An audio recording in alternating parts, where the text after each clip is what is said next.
Hi guys, welcome to the next video and thank you for watching the previous ones, and I think I owe you one.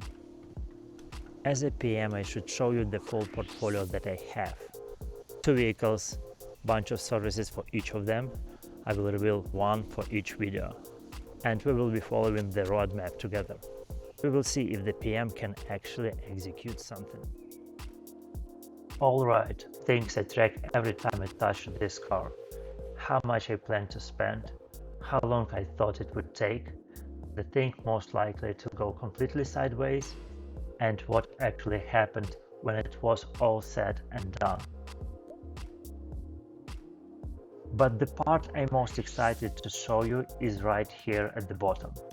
Left side, what the dealership wanted to charge me, their price, their time estimate, professional, certified, probably correct. Right side, me.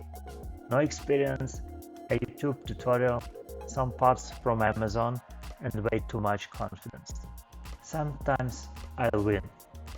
Sometimes the dealership is going to look very reasonable by comparison. You are going to see both, because that's the whole point. I'm not here to prove I'm better than the pros. I'm here to find out.